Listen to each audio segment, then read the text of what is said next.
Good day, folks. My name is Jonathan Milam, and I'm here to discuss a warm-up manner. A lot of people start with long tones, and I've seen some great pros that exhibited long tones and how to start. Some of those pros are playing 3 sessions a day, 6 and 7 days a week. Their lips are maintained quite well. I am not a professional player. I don't play 3 sessions a day, 6 days a week. And perhaps because of that, we might need a little more benefit in the warm-up area. One trumpeter, and I'll tell you right away, this is going to be 8 exercises. The first 3 will be lip buzzing. The second 3 will be mouthpiece buzzing.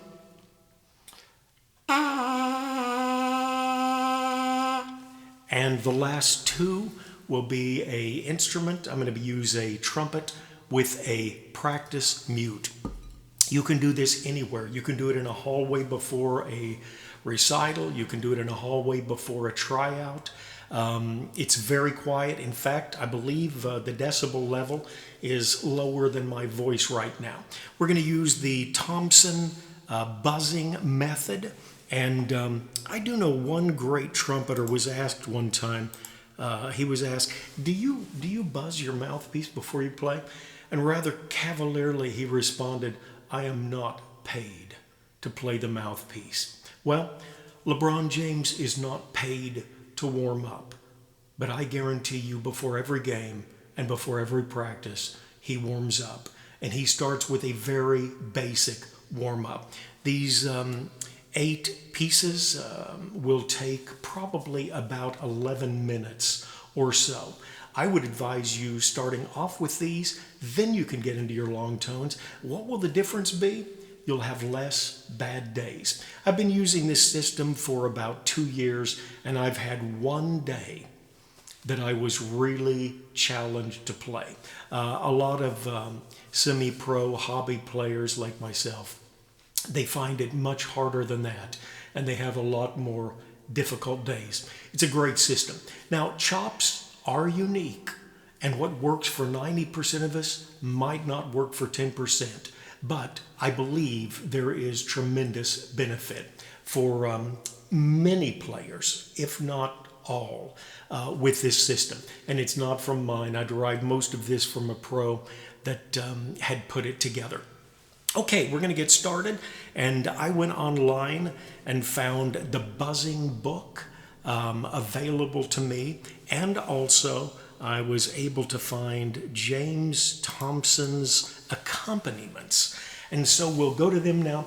The first time you listen to this, it's been 3 minutes so far, you probably won't need to listen to it again. If you go to the comments section and click on the slightly bold and more, you can go below, and I'll have these exercises set out 1, 2, 3, 4, 5, 6, 7, 8.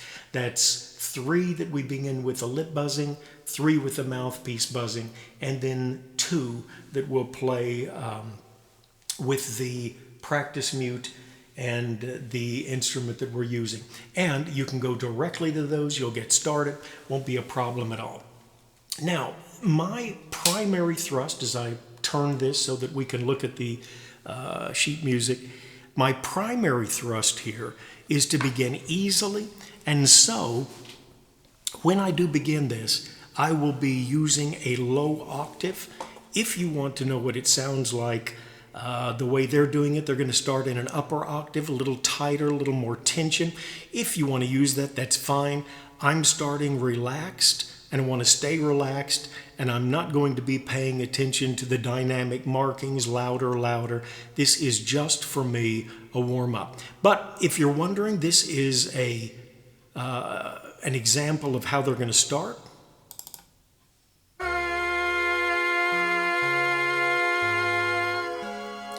And so they're starting on this note. I'm going to play it or buzz it an octave lower. But you can choose whichever one you like, and we'll get started. They'll give us the note for 4 beats, and then we'll begin lip buzzing.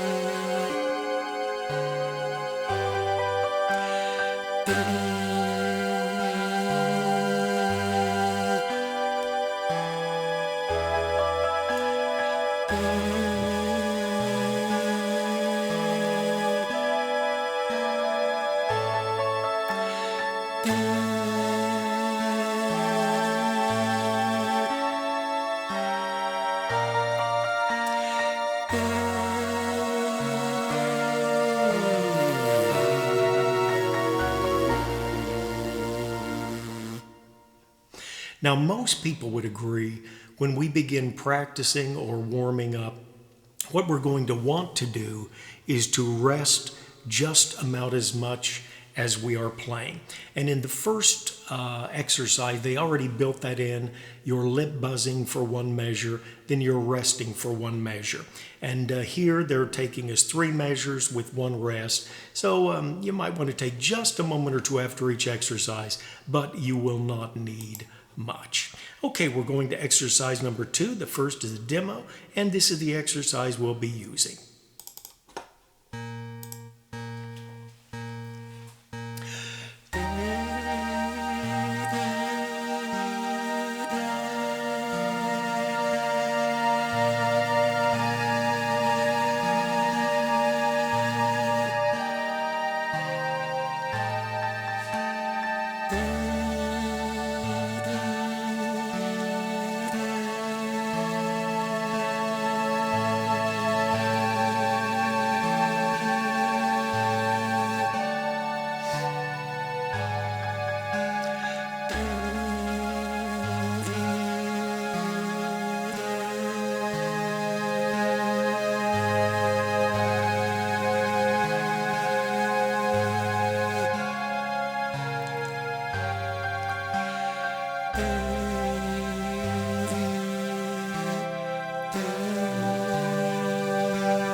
And I would have to say, if you ever have to play early morning, and for people that are doing early morning playing, a lot of time it's churches, this is a tremendous, it's even more impactful in the morning than it is for any other time, although I find great benefit anytime. But in the morning, it's just a wonderful way to start. Okay, this is going to be our last lip buzzing, and then we will go on to mouthpiece buzzing.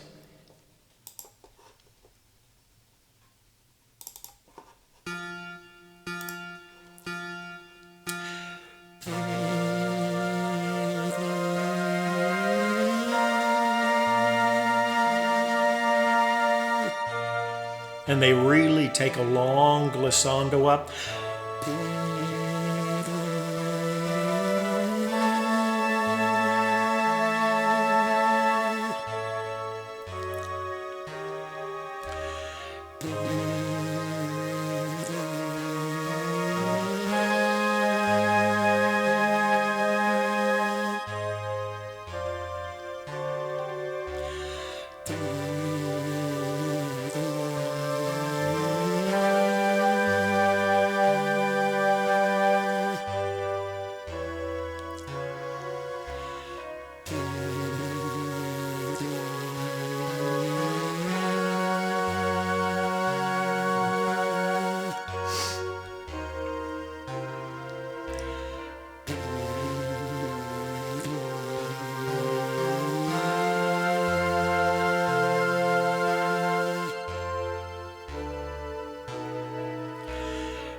Now, if that felt awfully low for some of you, again, I'm doing it an octave lower. If you're wondering which octave am I supposed to be in, you can always click on the demo here.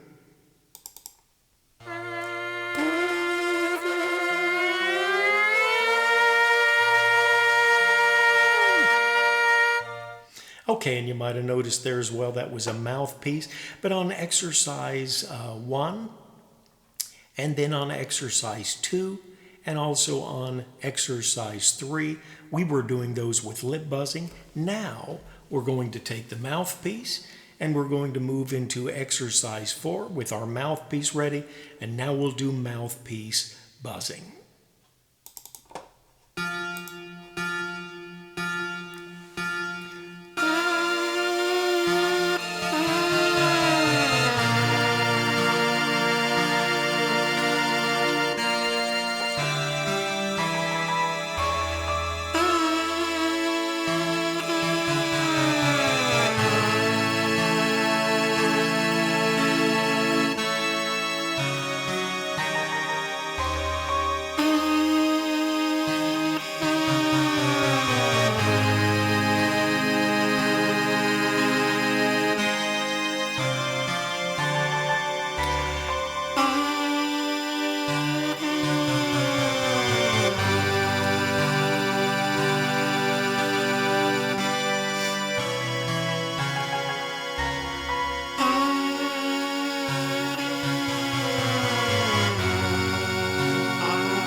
Very, very efficient. Now we're going to be moving a few more notes, and if you listen to this in the examples, they take a long time to slide from one note to the other. They're not worried about briskness, they're just trying to slowly move their chops into a playing mode. Okay, we'll do exercise number 5.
Okay, so we've finished 2 mouthpiece buzzing exercises.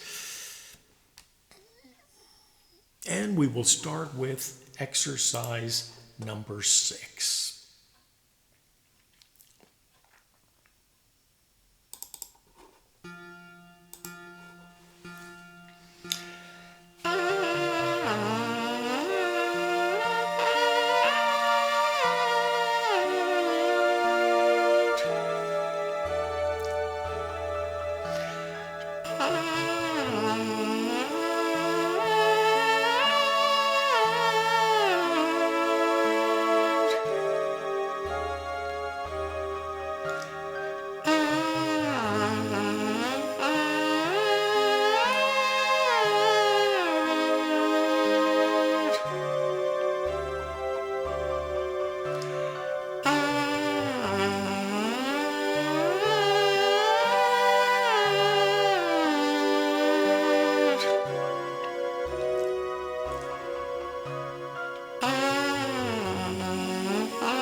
Okay, now if you want to get your instrument, could be a cornet, could be a trumpet, could be a trombone, I suppose.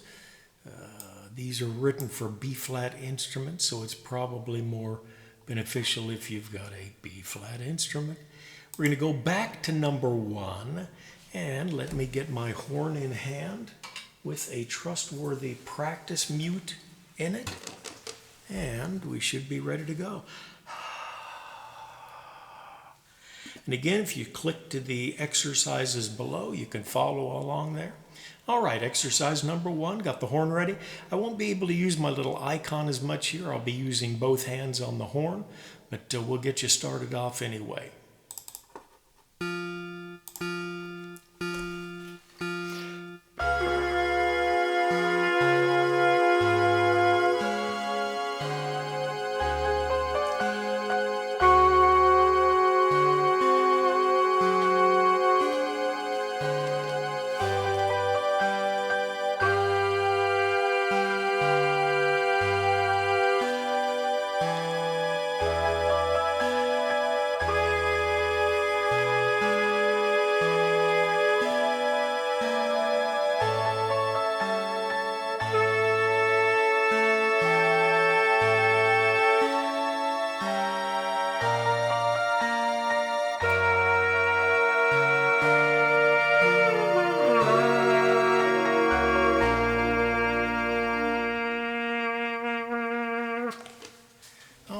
We'll do one more with the horn and the mute, and this will be exercise number 2.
Okay, and if you notice that last note, that low F, technically, it is out of our range. You know, you have to lip that one down, but I do find that to be, again, kind of a relaxing way to end things. Definitely got a little lip buzz going now. I can take a moment, maybe have a beverage or something, and then I'm ready to go. I've started off right away doing my scales, work from the bottom just as far up as I can go. Sometimes I'll play a little song below the staff. I've got a chorus of an old gospel song. Doesn't go above the low E in the staff, so it's very easy. There's really another couple of exercises I enjoy doing. Doesn't have anything to do with the Thompson buzzing method, which is fantastic. but it did pick it up from another pro trumpeter. Maybe we can share that some other time. Been 22 minutes. I would imagine then that for these exercises, probably if you take away the 3 minutes that I started speaking, probably looking close to 15, 16 minutes. But at this point, if you follow this pattern, I think you'll have very, very few days when you really have problems with your lips fighting the trumpet. A lot of that goes in, a lot of other things go into it. Wintertime, if you've got forced air heat, dries the body out. If you're not drinking enough water, not enough liquids, it certainly tells on the soft tissue, which the lips certainly are. But I do believe this warm-up method is absolutely tremendous, primarily because we start at the very basic lip buzz, and then we go to the mouthpiece buzz, and then we add the horn. So it really does give you ample opportunity to get braced for the day's festivities. Appreciate you being with us. Do take care of yourself. Share this with a friend if they're struggling with the horn. And we hope that it pays dividends to everyone. Take care of yourself and someone near you.